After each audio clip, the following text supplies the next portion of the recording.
Baik, bismillahirrahmanirrahim. Assalamualaikum warahmatullahi wabarakatuh.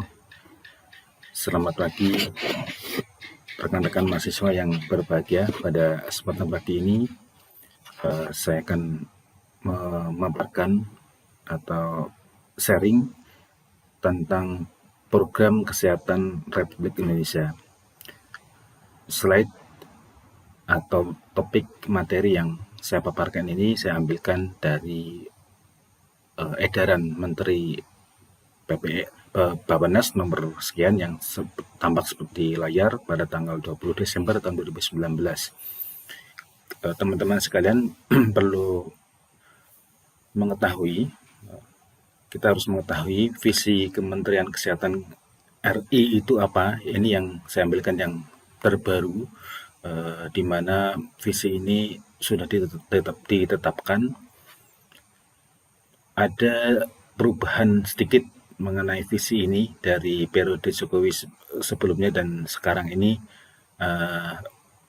Visi ini ada sedikit penambahan, ya, yaitu diantaranya di sini dituliskan masyarakat yang sehat, produktif, mandiri, dan berkeadilan untuk menuju Indonesia maju yang berdaulat, mandiri, dan berkepribadian berlandaskan gotong royong.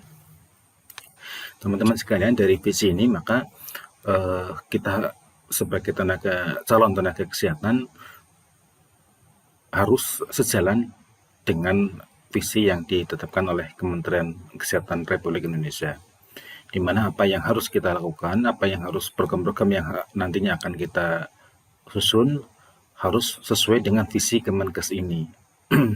Nah, dari visi ini maka kemudian diterjemahkan ke dalam beberapa misi.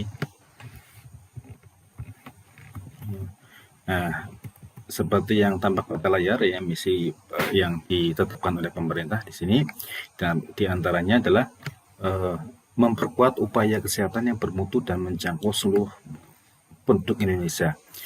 Nah, poin yang pertama ini bisa kita ambil kesimpulan bahwa pelayanan yang diberikan oleh kita nantinya harus bisa menyeluruh, ya, artinya merata, tidak hanya terfokus pada satu daerah saja, tetapi harus cakupannya luas, mencakup seluruh lapisan masyarakat, tidak hanya sebagian golongan, tapi keseluruhan.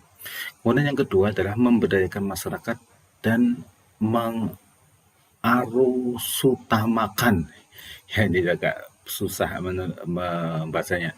Jadi intinya di sini adalah adanya unsur pemberdayaan masyarakat dan membuat seluruh program di Indonesia itu mengutamakan pembangunan kesehatan. Nah, dua kata yang pertama yaitu pemberdayaan masyarakat di sini, ini sejalan dengan definisi keperawatan komunitas, di mana di dalam keperawatan komunitas definisinya teman-teman sekalian harus hafal betul ya apa itu keperawatan komunitas. Di sana ada mengutamakan pelayanan promotif dan preventif. Nah, untuk mencapai ini maka perlu dilakukan sebuah upaya yaitu pemberdayaan masyarakat. Nah, ini sebetulnya sejalan dengan misi Kementerian Kesehatan. Jadi nantinya peran dari perawat komunitas itu sangat dinanti-nanti oleh kementerian atau pemerintah Indonesia. Kita lanjut yang ketiga. Di sini adalah meningkatkan ketersediaan, pemerataan, dan mutu sumber daya kesehatan. Nah, ini sebetulnya sudah kalau kita perhatikan sebetulnya sudah banyak dilakukan oleh pemerintah. Kita tahu mungkin teman-teman memperhatikan atau tidak, di puskesmas sekitar lokasi tempat kita tinggal di sana, puskesmasnya sekarang tampilannya sudah bagus. Ya, di sana bangunannya sudah baru-baru semua, ya. Fasilitasnya bertambah banyak, bertambah lengkap. Nah, itu sebagai wujud sebetulnya pemerintah telah melakukan peningkatan ini, ketersediaan, pemerataan fasilitas maupun sumber daya kesehatan. Tak hanya itu pula, sumber daya kesehatannya juga ditingkatkan. Bentuk apa yang dilakukan oleh pemerintah misalnya, dan ini juga sudah kita lihat buktinya, ada realnya, yaitu dengan adanya beasiswa untuk studi lanjut. Ini sebagai bukti bahwa pemerintah telah melakukan upaya peningkatan mutu sumber daya kesehatan. Kemudian yang keempat adalah memantapkan tata kelola pemerintahan yang baik, bersih, dan inovatif. Nah, saya rasa juga ini juga sudah ada buktinya bahwa sekarang ini kita harus berhati-hati, terutama para pemangku kebijakan, di mana mereka akan selalu diaudit ya. Apabila dia ada unsur korupsinya, maka KPK akan segera menindak oknum tersebut. Nah, dari sinilah kemudian misi itu diterjemahkan ke dalam kebijakan rencana pembangunan kesehatan. Ini ditetapkan dan berlaku mulai tahun 2020 ya, yaitu tahun ini hingga tahun 2024. Di mana arah kebijakan pemerintah ini yaitu meningkatkan pelayanan kesehatan menuju cakupan kesehatan semesta, terutama penguatan pelayanan kesehatan dasar, primary health care, dengan mendorong peningkatan upaya promotif dan preventif, didukung inovasi dan pemanfaatan teknologi. Nah, ini juga tepat sekali sesuai dengan definisi keperataan komunitas. Nah, dengan demikian maka peran kita sebagai perawat komunitas itu sangat dinanti-nanti, sangat diharapkan oleh pemerintah. Terlihat sekali di sini adalah adanya penguatan pelayanan kesehatan dasar. Ya, kita kan konsepnya juga primary health care, di mana di sini ada kata peningkatan upaya promotif dan preventif, pas banget ya. Jadi ini teman-teman sekalian perlu berbahagia dan mari kita tunjukkan peran kita ke negara. Nah, dari arah kebijakan ini maka kemudian diterjemahkan ke dalam 5 strategi. Nah, yang pertama peningkatan kesehatan ibu, anak, KB, dan kesehatan reproduksi. Kemudian yang kedua adalah percepatan perbaikan gizi masyarakat. Yang ketiga peningkatan pengendalian penyakit, baik penyakit menular maupun tidak menular. Kemudian di sini ada pembudayaan gerakan masyarakat hidup sehat atau kita sering dengar GERMAS. Kemudian yang kelima adalah penguatan sistem kesehatan, pengawasan obat dan makanan. Nah, dari 5 strategi ini sebetulnya mengandung banyak sekali program-program yang ditetapkan oleh pemerintah. Ya, misalnya dari strategi yang pertama, peningkatan kesehatan ibu, anak, KB, dan kesehatan reproduksi. Ini kan sebetulnya juga di dalamnya banyak sekali program-program yang sudah ditetapkan ya. Nanti kita akan lihat apa saja program-program itu. Kemudian percepatan perbaikan gizi masyarakat dan peningkatan pengendalian penyakit. Ya, seperti kita kemarin, terutama kelompok saya di sana ada praktek Pospindu. Pospindu itu kan sebetulnya dalam rangka peningkatan pengendalian penyakit. Nah, itu sebagai contoh program yang ada di dalam peningkatan pengendalian penyakit. Nah, untuk mengetahui apakah strategi tadi berhasil atau tidak, pemerintah juga sudah menetapkan beberapa indikator ini. Ya. Ya, nanti kalau teman-teman ingin melihat lebih detail, lebih lengkap, silakan download bukunya, kunjungi website Kementerian Kesehatan Indonesia. Di sana bukunya lengkap. Ya, ini detailnya seperti apa yang saya paparkan ini ada di buku itu. Silakan nanti bisa di-download gratis. Nah, kembali lagi mengenai indikator. Ya, indikator ini adalah beberapa indikator yang ditetapkan ya. Ya, tidak saya bahas semuanya, tapi teman-teman sekalian bisa melihat beberapa indikator yang telah ditetapkan. Yang pertama adalah angka kematian ibu. Ini dihitung per 100.000 kelahiran hidup. Nah, dari data yang terakhir yang diperoleh oleh pemerintah Indonesia, yaitu pas tahun 2015, di sana angka kematian ibunya masih tinggi, yaitu 305 per 100.000 kelahiran hidup. Harapannya dengan adanya strategi 5 program tadi, 5 strategi tadi, ya, diharapkan nanti pada tahun 2024 turun dari 305 menjadi 183. Demikian juga angka kematian bayi. per 1000 kelahiran hidup. Dari 24 menurut data SDKI 2017, harapannya tahun 2024 turun menjadi 16. Nah, tentunya dengan penurunan ini konsekuensinya maka banyak program yang harus ditetapkan. Nah, itu sudah dibuat oleh pemerintah. Nanti detailnya ada di buku secara lengkap. Ini berarti angka kematian ibu bayi untuk mengatasi yang ini, ya, peningkatan kesehatan ibu, anak, bayi, dan kesehatan reproduksi. Nanti ada gizi masyarakat, indikatornya berbeda. Contohnya prevalensi stunting pada balita. Nah, ini ya, dari 30 menjadi 19 atau bisa 14%. Ya, jadi indikator-indikator ini sesuai dengan 5 strategi tadi. Saya lewati untuk indikator-indikator yang lain bisa dibaca. Saya lanjut ke bagaimana menerjemahkan 5 strategi tadi ke dalam strategi implementasi. Yang pertama, jadi kita tahu bahwa strategi yang pertama adalah tentang kesehatan ibu dan anak, KB, dan kesehatan reproduksi. Nah, di sini ya bisa disusun bagaimana implementasinya untuk meningkatkan itu, yaitu yang pertama dengan peningkatan pelayanan maternal dan neonatal secara berkesinambungan. Kemudian yang kedua, perluasan imunisasi dasar. Ya, ini berkaitan dengan kesehatan ibu dan anak seluruhnya, ya, karena memang untuk dalam rangka strategi yang pertama, yaitu peningkatan kesehatan ibu dan anak, KB, dan kesehatan reproduksi. Nah, termasuk di sini kita lihat bersama ibu hamil, ya, tadi bayi dan anak kan imunisasi itu.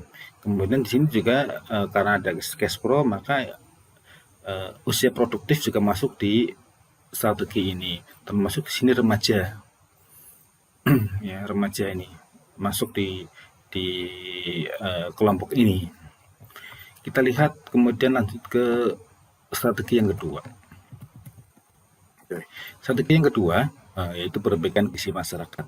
Tadi kan tentang gizi itu, strategi yang kedua. Nanti strategi yang ketiga tentang germas tadi ya. Nah, ingat-ingat itu kelima strategi itu.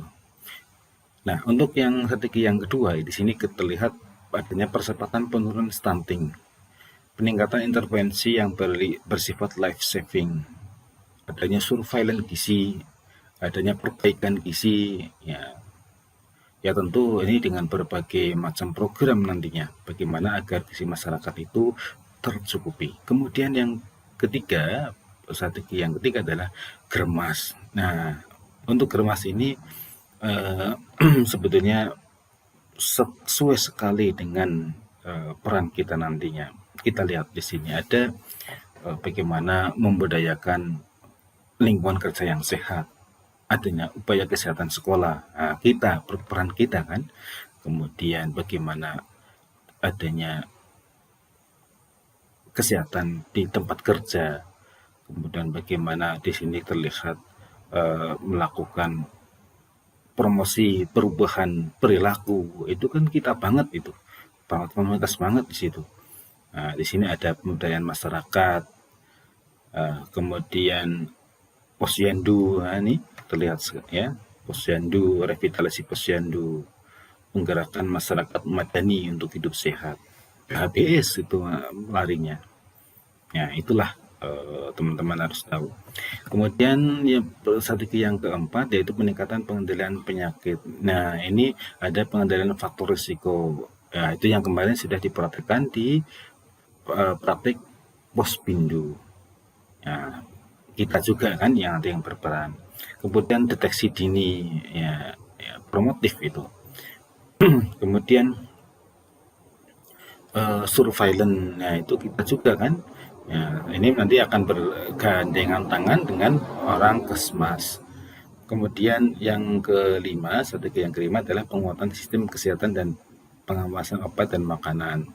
Nah, dalam hal ini untuk sistem kesehatan maka adanya pelayanan kesehatan dasar Ya, pelayanan kesehatan dasar itu apa? Pelayanan kesehatan yang dilakukan di tingkat puskesmas. Ya, kita juga. Ya, saya rasa ini kita banget ya. Nanti saatnya kita berkesempatan untuk eh, melakukan peran kita, mengoptimalkan peran kita. Nah, di sini ada optimalisasi penguatan pelayanan kesehatan dasar melalui pendekatan keluarga. Nah, seperti kita ketahui, nanti kita ada namanya kekuatan keluarga. Nah, disitulah kita masuk ya, sehingga juga kita lagi yang dibutuhkan. Ya, saya rasa ini kesempatan. Nah, untuk yang berarti yang kelima ini ternyata tidak hanya tadi, ini lebih detail lagi. Di sini ada pemenuhan dan peningkatan kompetensi tenaga kesehatan. Makanya di sini kita dituntut untuk meningkatkan atau studi lanjut ya nanti, sehingga kita ini harapannya semua seluruhnya minimal nurse ya. Sayang kalau hanya eskep nanti tidak diakui sebagai tenaga perawat. Nah, kemudian pengawasan obat, saya tidak menjelaskan ini karena memang bukan bidang saya. Kemudian penguatan tata kelola pembiayaan dan penelitian dan pengembangan kesehatan. Nah, di dalam salah satu program pemerintah seperti kita pernah mendengar barangkali adanya survei demografi kesehatan Indonesia, kemudian ada surveillance secara rutin. Itu sebetulnya merupakan salah satu bentuk penelitian kesehatan. Nah, pemerintah juga secara rutin mengalokasikan dana untuk melakukan penelitian ini. Nah, yang terakhir di sini ada tujuan strategis. Nah, untuk yang tadi lima strategi tadi yang prioritas ya tadi ya. Ini pemerintah juga menetapkan adanya strategis Kemenkes ya, di mana strategis Kemenkes ini sesuatu ya tadi seperti yang tadi dijelaskan di awal, ini sebetulnya untuk yang tujuan strategis ini untuk mendukung tadi prioritas 5 prioritas tadi dengan program tambahan yang ada di sini. Nah, masing-masing program tadi yang kelima tadi yang di atas yang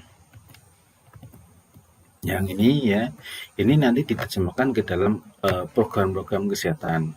Nah, sayangnya saya tidak cukup waktu untuk menjelaskan itu. Nanti teman-teman sekalian bisa silakan membaca lebih detailnya di buku rujukan aslinya, agar agar teman-teman mahasiswa bisa punya pengalaman atau barangkali nanti mengambil atau mencontoh program yang sudah ditetapkan pemerintah itu untuk bahan riset kita, itu bisa untuk bahan skripsi kita. Saya rasa demikian yang dapat saya sampaikan. Kalau ada pertanyaan atau diskusi, silakan bisa dituliskan di kolom diskusi yang sudah dibuat di LDiru. Terima kasih, mohon maaf atas segala kekurangan, semoga bermanfaat. Saya akhiri, Assalamualaikum warahmatullahi wabarakatuh.